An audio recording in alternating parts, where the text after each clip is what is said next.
हर हर महादेव। हमारे चैनल पे आप सभी का स्वागत। जितनी भी माताएं एकादशी का व्रत करती बहुत ध्यान से सुनना आज की कथा को।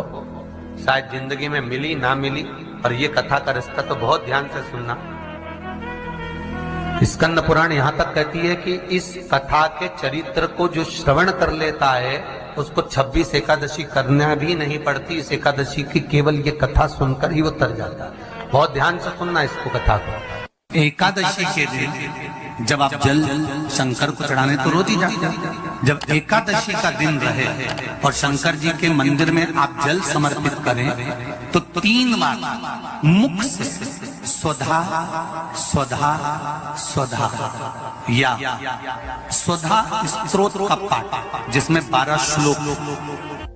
2-4 हैं, पैसा तो आ रहा है और घर में टिक नहीं रहा। डॉक्टर में, पुलिस में, एक्सीडेंट आदि में, कहीं गलत जगह पर, व्यसन में अगर पैसा जा रहा है, जुए में, मांसाहार, मदिरा पान, या कहीं आया पैसा आने में कमी नहीं, आ रहा है पर टिक नहीं रहा, रुक नहीं रहा। कोई मांगने आ गया, दे दिया, फिर वहां से अपने पास नहीं आ रहा, अपन कह रहे हैं भैया हमारा पैसा लौटा दो, नहीं आ रहा। तो महाराज शिव महापुराण की कथा कहती है एकादशी के दिन गंगा के जल में मात्र 7 बेलपत्री डालकर जो नंदीश्वर भगवान अर्थात जो शंकर जी के शिवलिंग के सामने नंदी होता है, उस नंदी के चरण पर गंगा का जल चढ़ाकर बेलपत्री शिव पर समर्पित कर देता है, उसके घर में रुपया रुकना चालू हो जाता है। फिर वो गलत जगह पर नहीं जाता, गलत स्थान पर वो धन जाएगा ही नहीं। तूने संभाल की, मांग तुझे क्या चाहिए।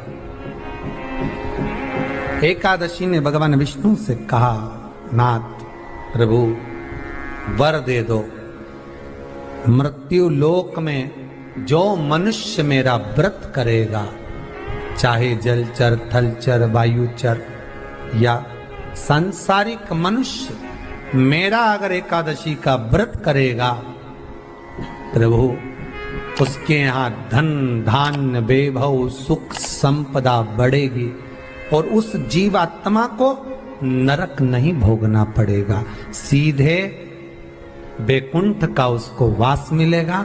जब जीव आत्मा को लेकर चला जाएगा, यम के दूत जब बंदी बनाकर ले जा रहे होंगे उस जीवात्मा को, जिसके प्राण छूटे होंगे, यम के दूत जब बंदी बनाकर ले जा रहे होंगे, तब मुझे वर दो कि मैं इसका हाथ पकड़कर बेतन्नी से पार उतार कर सारे नरकों से निकालती हुई आपके धाम में लेकर आऊं।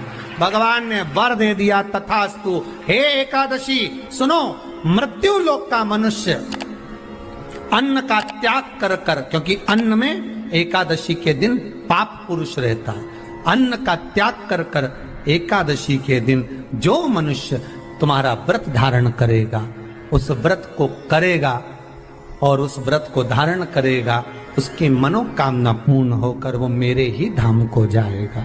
ये तो हुआ एकादशी के जन्म की कथा। एकादशी के दिन गंगा के जल में मात्र 7 बेलपत्री डालकर जो नंदीश्वर भगवान अर्थात जो शंकर जी के शिवलिंग के सामने नंदी होता है, उस नंदी के चरण पर गंगा का जल चढ़ाकर बेलपत्री शिव पर समर्पित कर देता है, उसके घर में रुपया रुकना चालू हो जाता है। फिर वो गलत जगह पर नहीं जाता, गलत स्थान पर वो धन जाएगा ही नहीं। बेटा अगर व्यसन में पड़ा हुआ है, मदिरा पान में पड़ा हुआ है, मांसाहार में, जुए आदि में जा रहा है, तुम्हें लग रहा है कि मेरा बेटा गलत मार्ग पर जा रहा है, ये मित्र दोस्ती गलत हो रही है, वो सही जगह पर आ जाए। करना है एकादशी।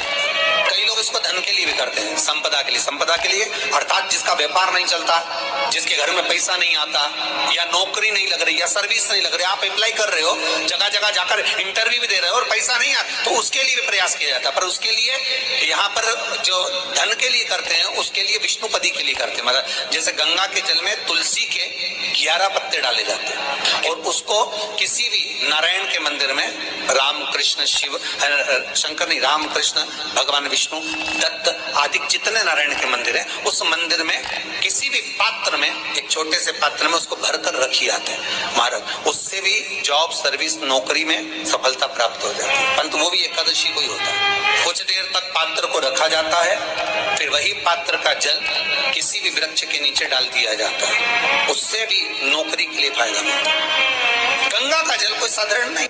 दशमी, एकादशी और द्वादशी, इन 3 तिथियों पर एक रोटी में थोड़ा सा मीठा रखकर सोमक पितृ का नाम लेकर यदि गाय को खिला दिया जाता है, तो अगर कोई पूर्वज प्रेत योनि में भी पड़ा हुआ होता है, भटक रहा होता है, जिसको पिंड नहीं मिला, जो अचानक मर गया होता है, अधोगति में चले गया होता है, उस जीव की मुक्ति दशमी, एकादशी और द्वादशी, 3 दिन सोमक पितृ का नाम लेकर रोटी में, पूरी में मीठा रखकर अगर गाय को खिला दिया जाता है ये 3 दिन तक, तो वो पितृ कभी भटकते नहीं है, उनको मुक्ति प्राप्त हो जाती है मोक्ष में।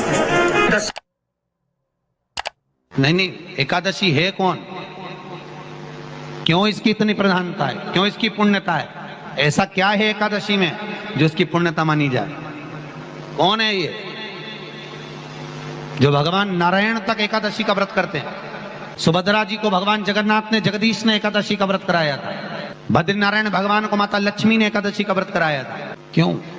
चंद्रायण एकादशी व्रत की माता। एकादशी है कौन? तो कहा जिसको व्रत करने पर भगवान नारायण भी जिसका व्रत करते हो, भगवान माता लक्ष्मी जिसका व्रत करती हो, वो एकादशी है कौन? तो शास्त्र वर्णन करता है महाराज, स्कंद पुराण का सुंदर चातुर्मास्य खंड के अंतर्गत वर्णन आया है महाराज। एक बार भगवान विष्णु आनंद में विराजमान थे, पद्मावती और माता लक्ष्मी दोनों उनके पास में विराजी हुई थी।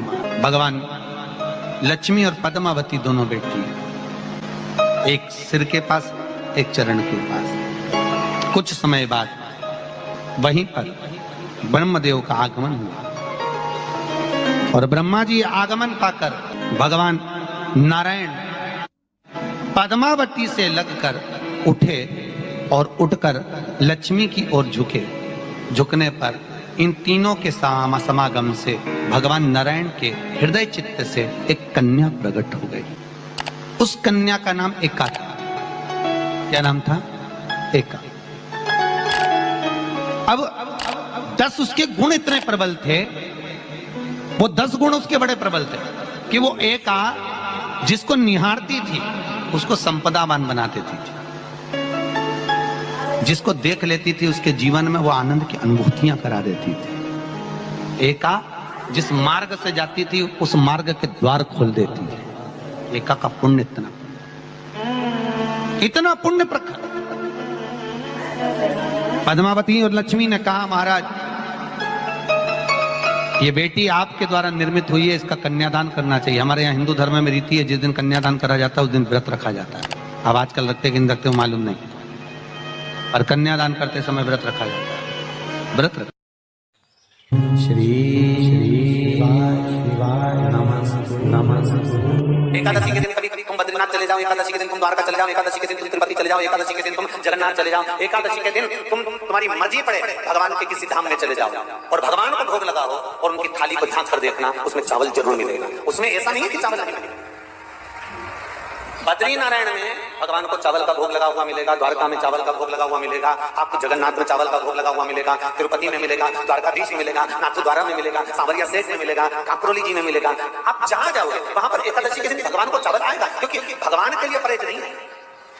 जो काम में डूबा हुआ है, जो आसक्ति में डूबा हुआ है, जो लोभ में डूबा हुआ है, जो वासनाओं में डूबा हुआ है, जो तृष्णा में डूबा हुआ है, और जो माता के गर्भ से जन्म लिया, एकादशी के दिन चावल उसको नहीं खाना। एकादशी और द्वादशी के दिन हमारे हिंदू धर्म, हमारा शास्त्र कहता है, हमारे शास्त्र, हमारे वेद डॉक्टर वर्णन करते हैं कि पीपल के पत्ते को अगर एकादशी और द्वादशी के दिन एक तांबे के पात्र में गला कर रख दिया जाए और उस पानी का आचमन 3 बार करा जाए तो जिसकी नाड़ियां चोक भी हो जाती है, डॉक्टर बोले इसका बाईपास करना पड़ेगा, उसको केवल 3 आचमन पानी एकादशी और द्वादशी को पीपल के पत्ते का कराया जाए तो अंदर की नाड़ियां भी खुल जाती हैं। भगवान का एक नाम है अघोर। ब्रह्मा जी को दर्शन दिया। अघोर मतलब सिद्ध नाम। और बहुत ध्यान से सुनना भाई, बहुत प्रयास कर लिया आपने, कामना सिद्ध नहीं हो रही। एक लोटा जल, एक जल का पात्र लीजिए, उस जल के पात्र को लेकर उसमें थोड़ा सा लाल चंदन डालकर बेलपत्री के वृक्ष के नीचे और देवादिदेव महादेव को चढ़ाना प्रारंभ करें। उसके बाद में एक लोटा जल स्वच्छ फिर शिव जी को श्री शिवाय नमस्तुभ्यं बोलकर आपकी कामना कहकर भगवान शिव पर अघोरेश्वर महादेव का नाम लेकर आप चढ़ाना प्रारंभ करिए। बाबा आपका कार्य 3 महीने के अंदर पूर्ण कर देगा, सफल। बेलपत्र होते हैं, उसकी इसको छेद तो करते नहीं है सुई से, बेलपत्र की डंडी को बांधते जाओ 108 बेलपत्र की माला बना लो और माला बनाकर भगवान शंकर के गले में, शंकर के शिवलिंग को जो चढ़ा देता है उसकी मनोकामना भगवान शंकर पूरी कर दे। 108 बेलपत्र की माला बनाकर शंकर भगवान को समर्पित करी जाती है। माता लक्ष्मी ने भगवान विष्णु को पाने के लिए तुलसी की माला बनाकर समर्पित करी थी, जैसे सती ने शिव को पाने के लिए, कामना को पूर्ण करने के लिए। शास्त्र कहता है घर के बुजुर्गों को, घर के बड़ों को, जेठ जेठानी हो, सास ससुर हो, घर में जो तुम्हारी उम्र से बड़ा हो, उसको आज पीला फूल या पीली चने की दाल या पीला वस्त्र, कुछ भी पीली सामग्री आज घर के बड़ों को देना चाहिए। क्यों देना चाहिए? तो शिव महापुराण की कथा कहती है कि जो शुक्ल पक्षी की एकादशी के दिन पीली वस्तु का दान दे देता है, घर के किसी ब्राह्मण को देने नहीं जाना, किसी मंदिर में देने नहीं जाना, आपके ही घर में, आपके ही घर के बड़ों को किसी भी पीली चीज का दान कर सकते। फूल हो, मिठाई हो, कोई अनाज हो, कोई वस्त्र हो, पीली वस्तु का दान दे। क्यों होगा? क्या होगा उससे?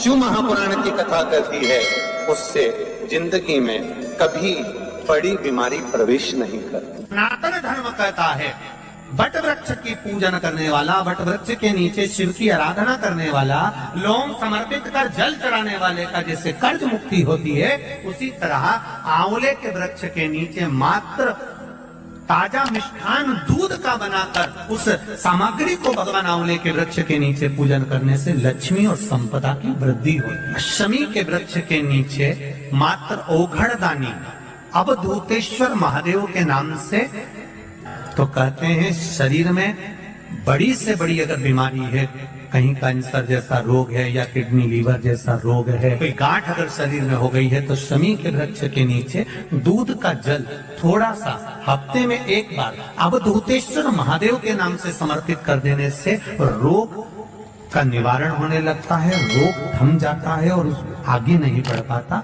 और उसका इलाज चालू हो जाता है, सुख का अनुभव। बस एक बात का स्मरण रहे आप, आंवले के वृक्ष के नीचे अगर कोई भोग लगाया गया है पा सकते हैं, पीपल के वृक्ष के नीचे कोई भोग लगाया है पा सकते हैं, बट वृक्ष के नीचे कोई भोग लगाया गया है पा सकते हैं। जिस वृक्ष के नीचे भोग लगाओगे पालोगे, शमी वृक्ष का जो प्रसाद है वो आपको वहीं छोड़ना पड़ता है। हिंदू धर्म के 3 व्रत ऐसे हो गए जिनका पुण्य समाप्त नहीं हुआ महाराज। पहले नंबर पर एकादशी, दूसरे नंबर पर प्रदोष और तीसरे नंबर पर शिवरात्रि। एकादशी भी 26 है तो प्रदोष भी 26 है, शिवरात्रि केवल 12, और अगर अधिक मास की पड़ जावे तो ये 13, पर अधिक की आय तो 13 है। तो यहाँ शास्त्र कह रहा है कि 3 व्रत हमारे यहाँ जिनका पुण्य समाप्त नहीं हुआ, जिनका पुण्य प्रबल हुआ बड़ा, इसलिए आज भी माता एकादशी का व्रत करती है।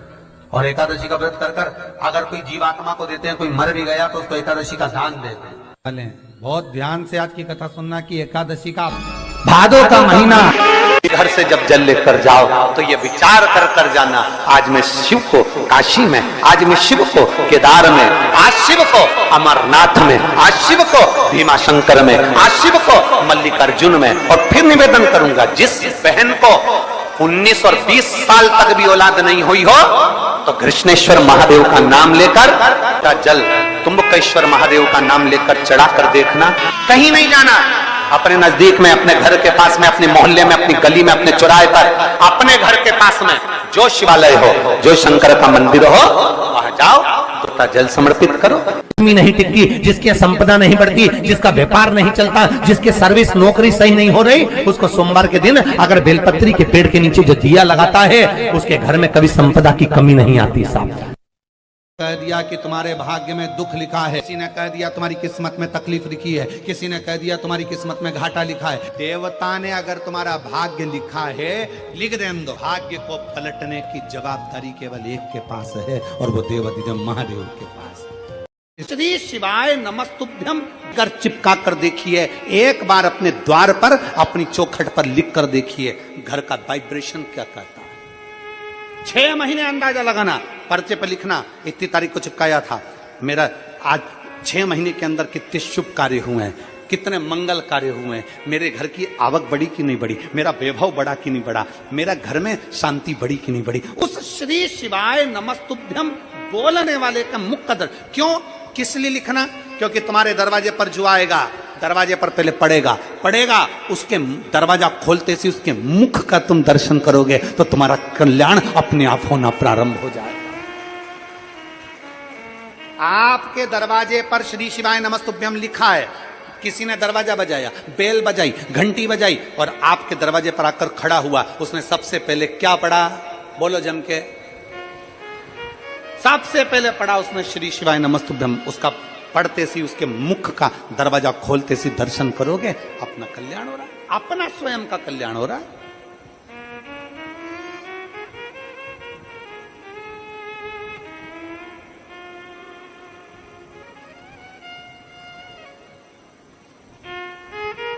उसके मुख का मात्र दर्शन। चंपा भी भगवान शंकर को चढ़ती है, पूरे साल नहीं चढ़ती, केवल भादों के महीने में चढ़ती।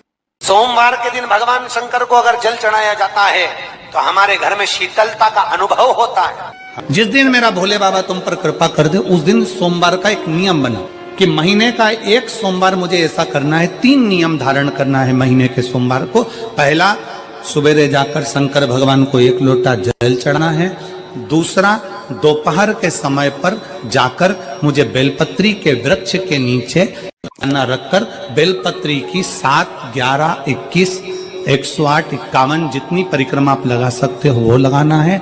और तीसरा, बेलपत्री के वृक्ष के नीचे और शंकर के मंदिर के दरवाजे पर मुझे एक घी का दीपक लगाना है। बस ये 3 नियम जिसने महीने में एक बार ले लिया, समझ लो उसको पीछे हटने की जरूरत ही नहीं, वो आगे ही।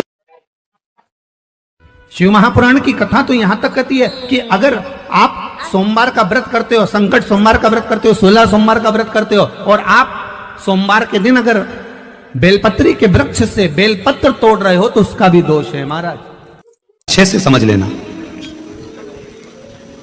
अगर विश्वास और श्रद्धा के साथ अगर भगवान को कुछ भी दिया जाता है तो भगवान उसको स्वीकार करते हैं। भरोसे के साथ अगर परमात्मा को कुछ दिया जाता है तो भगवान उसे स्वीकार करते हैं। अब शबरी अम्बा ने, माता शबरी अम्बा ने राम जी को बेर दिए थे तो वो कौन से थे? झूठे थे ना।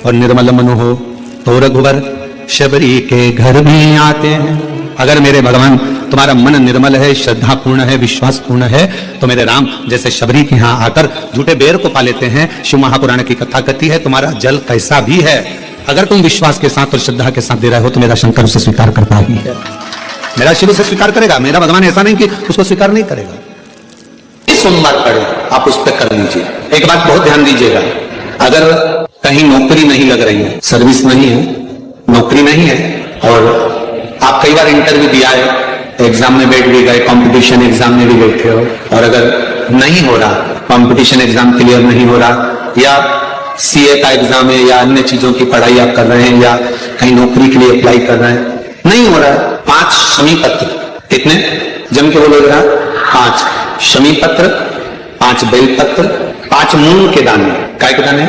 मूंग के, 5 मूंग के दाने, 5 सफेद पुष्प, कोई भी सफेद पुष्प जो आपको मिल जाए, शिव जी को समर्पित कर 1 लोटा पानी, नाम और गोत्र बोलकर, और जिस एग्जाम में बैठ रहे हो, जिस कंपटीशन एग्जाम में बैठ रहे हो, उसका स्मरण कर आपको छोड़ना है। आप आप शिव जी पर बेलपत्र, किसी ने पूछा गुरुजी बेलपत्र तो हम इतनी बार इसको 1 महीने तक 2 महीने तक उठाकर चढ़ाकर धोकर फिर चढ़ा सकते हैं क्या? शमी का पत्र धोकर वापिस चढ़ाया जा सकता है? नहीं। दुर्वा क्या धोकर वापिस चढ़ाई जा सकती है? नहीं।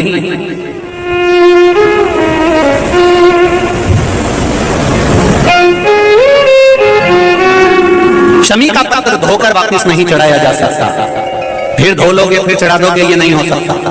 दुर्वा वापिस धोकर वापिस नहीं चढ़ाई जा सकती, चावल का दाना उठाकर धोकर वापिस नहीं चढ़ाया जा सकता, धतूरा धोकर वापिस नहीं चढ़ाया जा सकता।